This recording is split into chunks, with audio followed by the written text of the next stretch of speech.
Today is the 7th of July, 2021.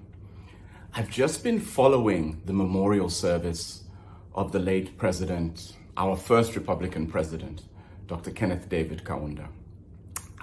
And through that process of listening and watching this morning, I've been reflecting and asking myself the question, what does Dr. Kaunda's life and what did Dr. Kaunda mean to you? Now, Dr. Kaunda touched the lives of millions of people, not only in Zambia, but in the Southern African region and beyond. Dr. Kaunda was one of the forebearers, one of the front runners, one of the freedom fighters that fought for our independence leading up to the 24th of October, 1964. But you know what's interesting for me about the old man, about Dr. Kaunda? He was not satisfied when Zambia got independence. I think in 1965, a unilateral declaration of independence, UDI, was declared in Rhodesia by Ian Smith and his regime. And Dr. Kaunda literally took it personally. He took it personally and he made it a goal to fight. And he continued to fight until the 80s to support and be with his brothers and sisters from Rhodesia, now Zimbabwe, to fight for their independence. He did the same with Namibia, did the same with Mozambique, did the same with South Africa, Angola, and beyond.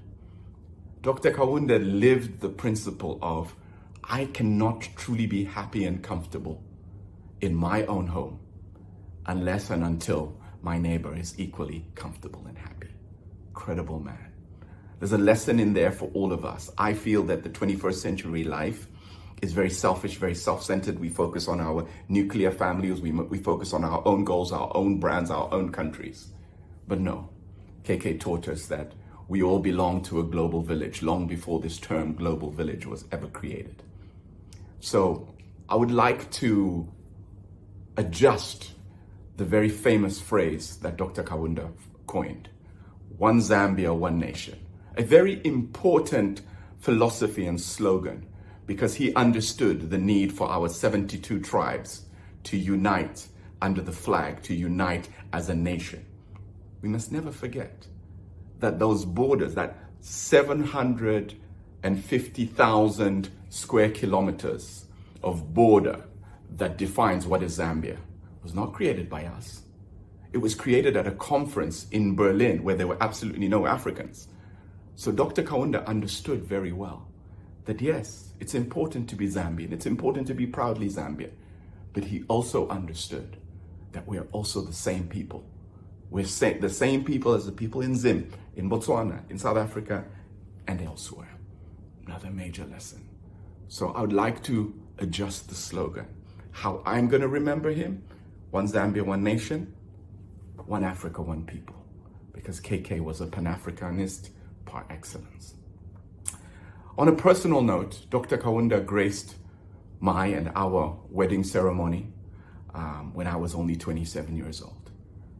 At the time, obviously, I understood the importance of having someone of that level in attendance of my wedding.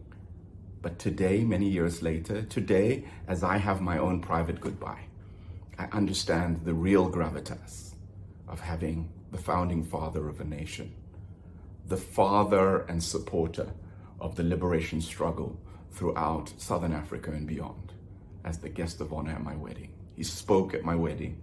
He sang to his wife at my wedding. He gave words of wisdom, and just his sheer presence there was huge. So I will always remember that when I always remember this great man. So to the Kaunda family, to the fellow Zambians, I'd just like to say goodbye to you, sir. Goodbye to you, our first president. Goodbye, Your Excellency. Goodbye, Shikulu. Goodbye and thank you. Thank you for everything you did to put Zambia and Zambians on the map. We will never forget you. Rest in peace.